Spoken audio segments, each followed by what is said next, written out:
আপনাকে আমি 2000 বছরের ইতিহাস এই 20 মিনিটে বলে শেষ করে দেব। ইহুদি কারা?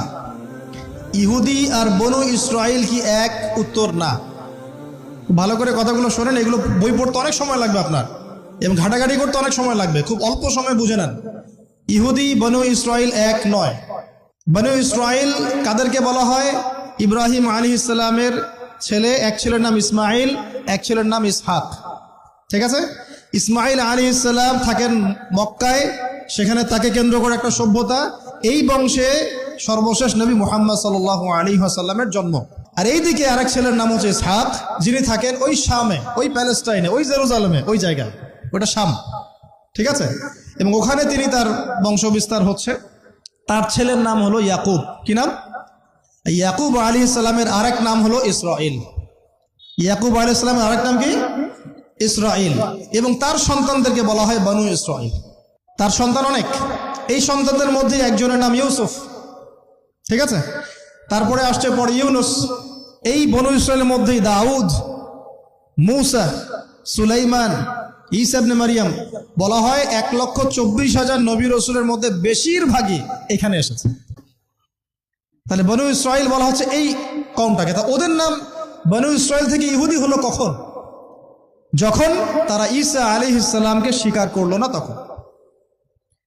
ঈসা আলাইহিস সালাম কি তাদের মধ্যে আসেন নাই? সেই ঈসা আলাইহিস সালামকে যখন তারা অস্বীকার করলো, তখন তাদের নাম আল্লাহ পাক এই বনু ইসরাইল থেকে পরিবর্তন করে হাদু দিয়েছেন কোরআনে। কুল ইয়া আইয়ুহাল্লাযীনা হাদু ইন যাআমতুম আন্নাকুম আউলিয়াউ লিল্লাহি মিন দুনিন নাস ফাতামান্নাউল মাউত। আছে না কোরআনে? অনেক জায়গা আছে। আল্লাহ পাক তখন তাদেরকে আর বনু ইসরাইল বলছেন না, বলছেন ইয়াহুদ। কি বলছেন? এই যে নাম আসলো ইহুদি। তো বনু ইসরাইল এবং ইহুদি এক নয়। বনু ইসরাইলরা ভালো ছিল এবং তারা ওই সময়কার মুসলিম ছিল। যখন তারা আল্লাহ পাকের আনুগত্য করেছিল, আল্লাহ পাক তাদেরকে সমৃদ্ধি দিয়েছিলেন, ঠিক আমাদের মতোই। আর যখন তারা আল্লাহ পাকের আনুগত্য করে নাই, পথভ্রষ্ট হয়ে যায়, আল্লাহ পাক তাদেরকে শাস্তি দিয়েছেন। এক পর্যায়ে তারা যখন নবীদেরকে হত্যা করা শুরু করেছিল, অনেক নবীকে হত্যাও করেছে। যেমন জাকারিয়া আলাইহিস সালামকে তারা হত্যা করেছে, ইয়াহইয়া আলাইহিস সালামকে হত্যা করেছে। সূরা ইয়াসিন পড়ে দেখেন, ওখানে একই দিনে 3 জন নবীকে হত্যা করা হয়েছে। পড়ে দেখেন। তো মূল কথা হচ্ছে নাম চেঞ্জ হলো কখন? যখন তারা সত্য থেকে পথভ্রষ্ট হয়ে গেল, ঈসা আলাইহিস সালামকে তারা অস্বীকার করলো, তখন আর বনু ইসরাইল নয়, ইয়াহুদ। তাদের মধ্যে একজন অন্যতম নবী ছিলেন দাউদ আলাইহিস সালাম। কি নাম? বলেন নাম, মুখস্থ করেন। তাদের নাম কি? আচ্ছা, দাউদ আলাইহিস সালাম ছোট, তখন 14-15 বছর বয়স হবে। আল্লাহ পাক মূসা আলাইহিস সালামকে বলেছিলেন, তুমি তোমার সম্প্রদায়কে নিয়ে এই জেরুজালেমে যুদ্ধ করবে। কাকে বলেছেন? মূসা আলাইহিস সালাম। তুমি মূসা আলাইহিস সালাম তোমার সম্প্রদায়কে নিয়ে এই জেরুজালেমে গিয়ে যুদ্ধ করো। ওখানে আমালেকা নামে একটা সম্প্রদায় আছে, এরা খুবই শক্তিশালী। তবে তোমরা যদি ইমানদার হও, তোমরা এর উপর বিজয় লাভ করবে। এর আগ পর্যন্ত এরা কিন্তু ওখানে ঢুকতে পারে নাই। কথা বুঝতে পারছেন? আল্লাহ পাক শর্ত দিলেন, যদি যুদ্ধ করে জয় করতে পারো, তাহলে তোমাদের এই জায়গাটা তোমাদের। তো মূসা আলাইহিস সালাম বললেন তার কওমকে, চলো যুদ্ধ করি। তো মূসা আলাইহিস সালামের কওম বলছে, ইযহাব আনতা ওয়া রাব্বুকা ফাকাতিলা ওয়া ইন্না হাহুনা কাঈদুন। এই মূসা, তুমি যাও আর তোমার রব গিয়ে যুদ্ধ করো, আমরা এখানে বসে থাকলাম। কথা কি বুঝতে পারেন নাই? মানে এরা কোন কওম? ওই যে ফেরাউনকে ডুবে মরতে দেখেও বিশ্বাস করে না, বাছুর পূজা শুরু করে। আল্লাহ পাক একটার পর একটা নিদর্শন দেখান, তাও অস্বীকার করে। তাওরাত নিতে গিয়েছেন মূসা আলাইহিস সালাম, এসে দেখেন তারা বাছুর পূজা শুরু করেছে। মান্না সালোয়া আল্লাহ দিচ্ছেন, তাও অস্বীকার করে। মৃত থেকে জীবিত করেন, তাও অস্বীকার করে। শেষমেশ বলে বসলো যে, ইয়া মূসা লান নুমিনা লাকা হাত্তা নারাল্লাহ জাহরা। হে মূসা, আমরা তোমার প্রতি বিশ্বাস করব না যতক্ষণ না আল্লাহকে সামনে দেখাচ্ছ আমাদের চোখ দিয়ে। এটা সেই জাত যে নবীদেরকে এত কষ্ট দিয়েছে। মূসা আলাইহিস সালাম যখন বললেন চলো, আল্লাহ পাক যুদ্ধের কথা বলেছেন, ওটা যুদ্ধ করে জয় করতে পারলে আমাদের হয়ে যাবে। তো বলছে ওখানে আমালেকা সম্প্রদায় আছে, এত বড় শক্তিশালী, তুমি যাও, তোমার রব গিয়ে যুদ্ধ করো, আমরা এখানে বসে আছি। আর আমাদের নবী মুহাম্মদ সাল্লাল্লাহু আলাইহি ওয়াসাল্লাম যখন বদরের মাঠে 313 জনকে নিয়ে পরামর্শ করছেন কি করব, যুদ্ধ করব কি না, তখন আমাদের মুসলিম সেনা বাহিনীর মধ্যে যে সাহাবীরা ছিলেন, সাদ বিন মুয়াজ রাদিয়াল্লাহু আনহু, তিনি বলছিলেন, ইয়া রাসূলুল্লাহ সাল্লাল্লাহু আলাইহি ওয়াসাল্লাম, আপনি আমাদেরকে নিয়ে বদরের মাঠ কেন, যদি উত্তাল সাগরেও ঝাঁপ দিতে চান আমরা সেখানেও ঝাঁপ দিব ইনশাআল্লাহ। কত পার্থক্য, তাই না? তিনি বলছিলেন যে আমরা সেই কথা আপনাকে বলবো না যেই কথা মুসাকে বলেছে, বরং আপনি যদি আদেশ করেন আমরা উত্তাল সাগরেও ঝাঁপ দিতে পারি। এমনি এমনি তো বদরের যুদ্ধ আসে নাই, বিজয় আসে নাই, এইসব ইমানের কারণে এসেছে। এখনো কি এই মাজলুম ভাইরা উত্তাল সাগরে ঝাঁপ দেয় নাই? তারা তাই করছে। ওইদিকে আসছি আমি পরে, এই জায়গাটা একটু বোঝেন। তো যুদ্ধ তারা করলো না যুদ্ধ করলো না। আল্লাহ পাক শাস্তি দিলেন। কি শাস্তি? 40 বছর আল্লাহ পাক ওদেরকে একটা জায়গায় ঘুরপাক খাওয়ানো শুরু করলেন। সকালে উঠে একটা পাহাড়কে কেন্দ্র করে ঘুরতো, সন্ধ্যায় এসে আবার সেই জায়গায় থেমে যেত। এটাকে বলা হয় তিহ উপত্যকার 40 বছরের শাস্তি। সূরা বাকারার মধ্যে দলিল আছে। এবার মুসা আলাইহিস সালামের জীবনটা শেষ, ওনার হায়াত শেষ, উনি চলে গেলেন আল্লাহর কাছে। পরবর্তীতে নবী হলেন ইউশা বিন নুন। কি নাম? ইউশা বিন নুন। মনে রাখার চেষ্টা করেন, ভুলে যান না আবার। ইউশা বিন নুন একজন নবী। এবার ইউশা বিন নুনের সময় ওই বনু ইসরাইলি বলছে যে আমরা যুদ্ধ করতে চাই, ওই জায়গা আমরা দখল করতে চাই। কোন জায়গা বলেন তো? আমিন। এখন আসেন, কোন জায়গা ভাই? কোন জায়গা যুদ্ধ করতে চায়? আচ্ছা, জেরুজালেম নিয়ে এত কথা কেন জানেন? কারণ এই জায়গাটা শেষ জামানার সবচেয়ে ইম্পর্টেন্ট জায়গা। শেষ জামানার সবচেয়ে ইম্পর্টেন্ট জায়গা 3টা, মুখস্থ করেন। কয়টা? এক হচ্ছে জেরুজালেম, 2 হচ্ছে মক্কা মদিনা, জানেন, আর 3 নাম্বার হচ্ছে কনস্ট্যান্টিনোপল মানে কুস্তান্তনিয়া। কোথায় এটা? তুরস্কে। আরেকটা জায়গা আছে, এটাও অনেক বেশি ইম্পর্টেন্ট, সেটা হলো খোরাসান। সেটা কি? খোরাসান। এই 4টা জায়গার কথা মাথায় রাখবেন। পুরো বিশ্বের এই প্রেক্ষাপট এই 4টা জায়গাকে কেন্দ্র করে ঘুরতে থাকবে, এবং এর সেন্টার হার্ট হচ্ছে জেরুজালেম। কারণ কিয়ামত ততদিন পর্যন্ত হবে না যতদিন এই জেরুজালেম মুসলিমদের দখলে না আসছে, এবং এই জেরুজালেম থেকে ইমামুল মাহদি ঈসা ইবনে মারইয়াম বিশ্ব শাসন না করছেন, ততদিন পর্যন্ত এই পৃথিবীতে কিয়ামত হবে না ইনশাআল্লাহ। বুঝতে পারছেন কথা? আচ্ছা, তো ইউশা বিন নুন এখন বলছেন যে আচ্ছা তোমরা তো আবার যুদ্ধ করতে যাচ্ছ, মুসা আলাইহিস সালামের সময় তো যুদ্ধ করতে বলা হয়েছিল, করো নাই। এখন যদি আবার যুদ্ধের কথা বলা হয়, যদি তোমরা আবার পালায় যাও, তখন তারা বলছে ওয়ামা লানা আল্লা নুকাতিলা ফি সাবিলিল্লাহ, কেন আমরা আল্লাহর রাস্তায় যুদ্ধ করব না? ওয়াকাদ উখরিজনা মিন দিয়ারিনা, আমাদেরকে আমাদের বাড়িঘর থেকে বের করে দেওয়া হয়েছে, ওয়া আবনাইনা, আমাদের সন্তান থেকে বিচ্ছেদ করানো হয়েছে, কেন যুদ্ধ করব না? অবশ্যই যুদ্ধ করব। তো বলছি ঠিক আছে, তাহলে আমি আল্লাহর কাছে দোয়া করলাম। হ্যাঁ করেন। আল্লাহর কাছে দোয়া করা হলো, আল্লাহ পাক বললেন যা জিহাদ ফরজ করলাম, নাও যুদ্ধ করো। এখন ওখানে কোন সম্প্রদায় আছে? আমালেকা, অনেক শক্তিশালী। তাহলে ইউশা বিন নুনের কাছে এখন এরা বলছে নেতা দাও, নেতা। তো ইউশা বিন নুন বলছেন ঠিক আছে আমি দোয়া করলাম। আল্লাহ পাক তালুতকে নেতা বানালেন। কাকে? তালুত। এখন বনু ইসরাইল বলছে ওর নেতৃত্ব আমরা মানি না। কেন মানো না? যে ওর তো টাকা পয়সা নাই, ওর তো স্ট্যাটাস নাই। যে আমাদের কাছে নেতৃত্বের মানদণ্ড যেগুলা, আমরা টাকা পয়সা থেকে নেতা বানাই না। আপনার টাকা নেই, আপনি নেতা হতে আসছেন কেন? আপনার স্ট্যাটাস নাই, আসছেন কেন? ও বনু ইসরাইল একই কথা বলছে, ওর তো টাকা নাই, স্ট্যাটাস নাই, নেতা হবে কেন? তখন আল্লাহ পাক বলছেন যে ওয়াজাদাহু বাসতাতান ফিল ইলমি ওয়াল জিসম, আল্লাহ পাক তো তালুতকে 2টো কোয়ালিটি দিয়েছেন। আল্লাহ পাক তাকে শারীরিক শক্তি দিয়েছিলেন এবং জ্ঞান দিয়েছেন, প্রজ্ঞা এবং জ্ঞান দিয়েছেন। তার নেতৃত্বের মানদণ্ড কয়টা এখানে পেলেন? 2টা। শারীরিক শক্তি থাকতে হবে ঠিকঠাক, ফিজিক্যালি স্ট্রং না হলে তো সে ডিল করতে পারবে না, আর মেধা থাকতে হবে, জ্ঞান। তা আসলে কি এই 2টা এখন নেতৃত্বের মানদণ্ড? সুবহানাল্লাহ। কি অদ্ভুত সিস্টেম বিশ্ববাসীকে দেওয়া হয়েছে। বিশ্ববাসীকে একটা অদ্ভুত সিস্টেম দেওয়া হয়েছে।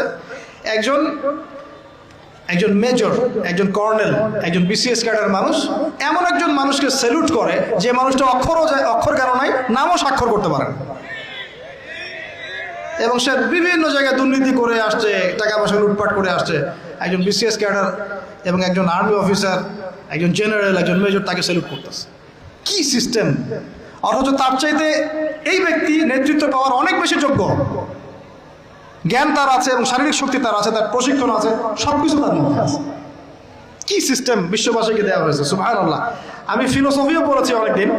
অ্যারিস্টটল এবং প্লেটোদের যুগে এটাকে বলা হতো দি কমিউনিটি অফ ফুলস, একটা পড়ে দেখবেন, স্যার সলিমুল্লাহর লেখা অনেকগুলো বই আছে, এর মধ্যে পড়ে দেখেন। মানে অজ্ঞতার একটা যুগ, অজ্ঞতার শাসন, অজ্ঞতার কমিউনিটি। বাদ দেন, এখানে ইউশা বিন নুন নেতৃত্ব দিলেন কাকে? তালুতকে। ওরা বললো মানি না।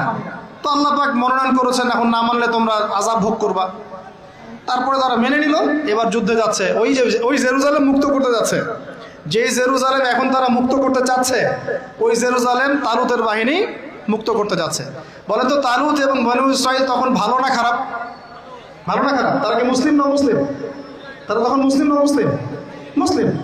তারা তখন ইউশা বিন নুনের উম্মত, তার আগে ছিল মুসা আলাইহিস সালামের উম্মত। এবার তালুত বললেন যে আল্লাহ পাক তোমাদেরকে পরীক্ষা করবেন, সামনে নদী আছে, এই নদীর পানি পান করতে পারবে না। যদি পান করো তাহলে তোমাদের নাম কাটা, তোমরা আর যুদ্ধে অংশগ্রহণ করতে পারবে না। ফামান শারিবা ফালাইসা মিন্নি, যে ব্যক্তি এখান থেকে পানি পান করবে সে আমার অন্তর্ভুক্ত না। ওয়া মান লাম ইয়াতআমহু ফাইন্নাহু মিন্নি, যে ব্যক্তি এখান থেকে পানি পান করবে না সে আমার সাথে যুদ্ধে যেতে পারবে।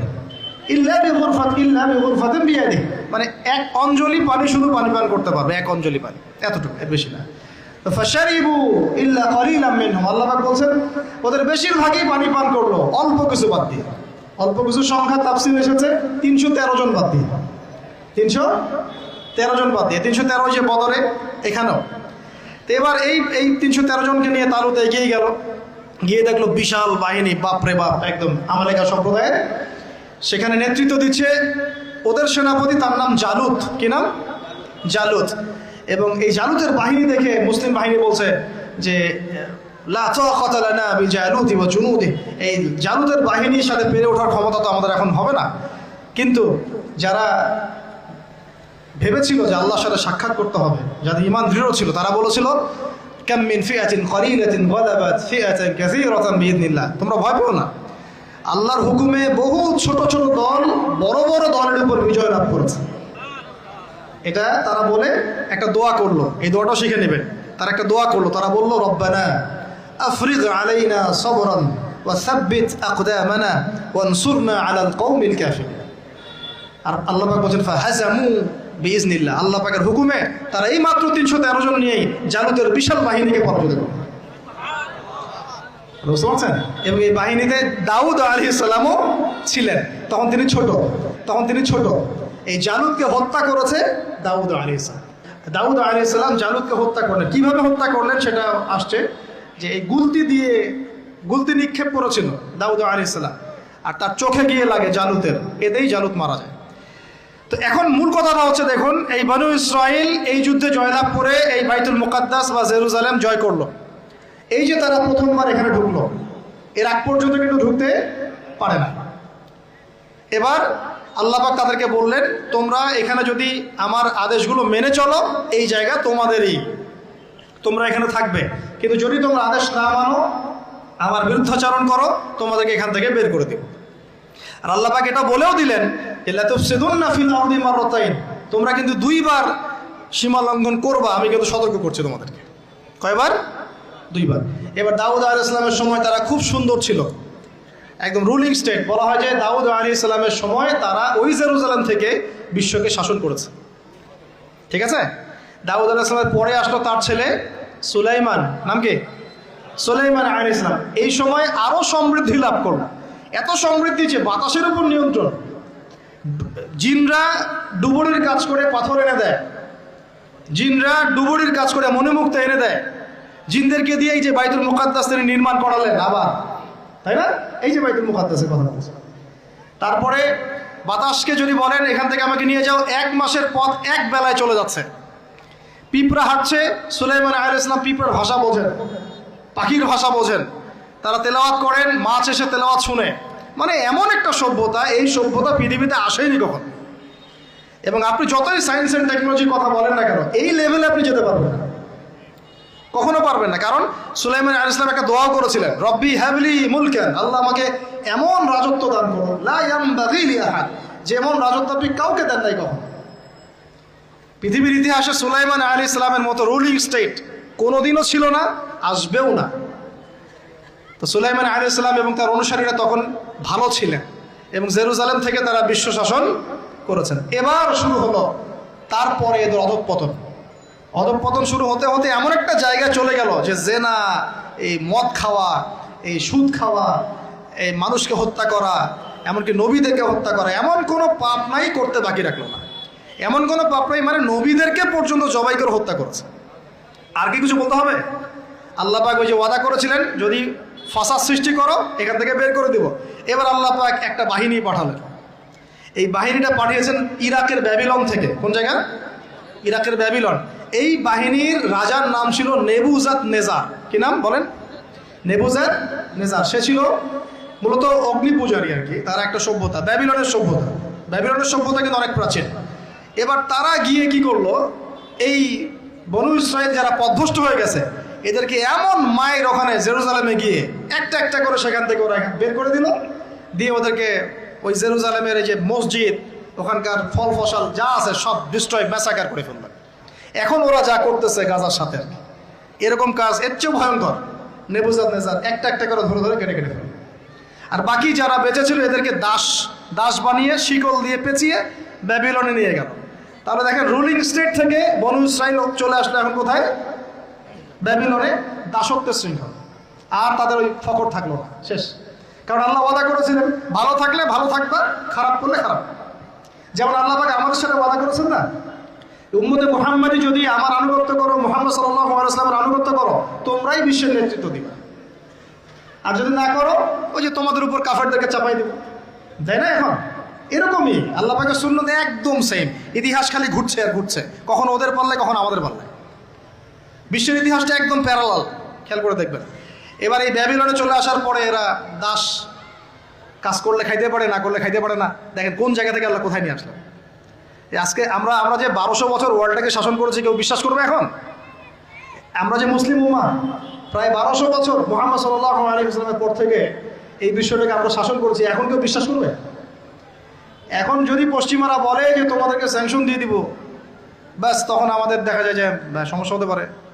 কেউ যদি বলে তোমরা যদি বাড়াবাড়ি করো টাকার মান কমে যাবে, আমরা বলি বাপরে বাপ, তাহলে তো বাড়াবাড়ি করা যাবে না।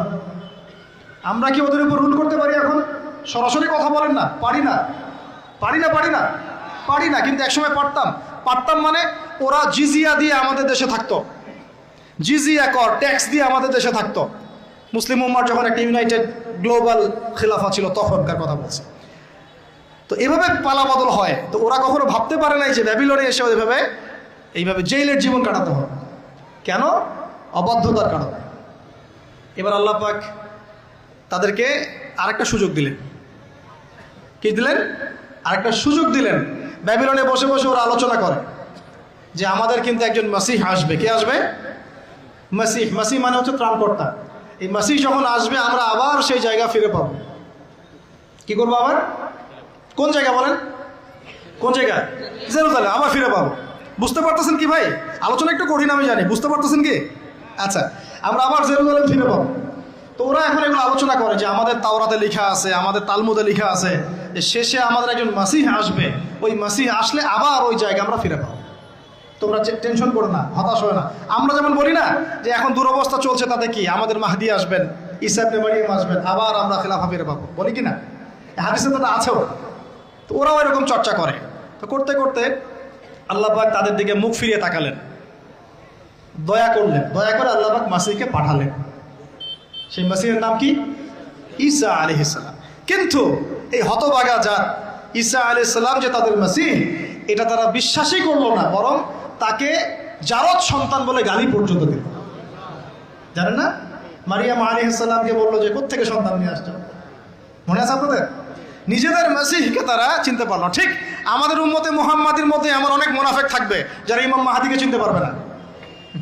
দেখিয়ে ওই সময় যখন মাহাদির বাহিনী বের হবে বলবে সন্ত্রাসী বের হয়েছে। ইমামুল মাহাদি মানুষের মুখের ভাষায় কথা বলবেন, অস্ত্রের ভাষায় কথা বলবেন। জি, হাদিসে স্পষ্ট আছে লা তুকাতিলুনাল ইয়াহুদ, তোমরা অবশ্যই ইহুদীদের সাথে যুদ্ধ করো। মুখ দিয়ে যুদ্ধ হয়। ওয়ালা তাকতুলুন্নাহুম, অবশ্যই ওদেরকে তোমরা হত্যা করবে। এমনকি যদি গাছের পিছনেও বা পাথরের পিছনেও কেউ লুকায়, পাথর গাছ কথা বলবে। হাত্তা ইয়াকুলুস শাজার, গাছ কথা বলবে গারগাত বাদ দিয়ে। ইয়া মুসলিম, হে মুসলিম, ইন্না ওয়ারাইল ইয়াহুদ তাআল ফাকতুলহু, আমার পিছনে ও লুকিয়ে আছে, আসো হত্যা করে দাও। তো বাই দ্য ওয়ে, এখন আল্লাহ পাক রহম করলেন, মসিহ পাঠালেন, চিনতে পারলো না, বিশ্বাস করলো না, তাকে জারদ সন্তান বলে গালি দিল। শুধু তাই না, ঈসা আলাইহিস সালামকে তারা হত্যার চেষ্টা পর্যন্ত করল।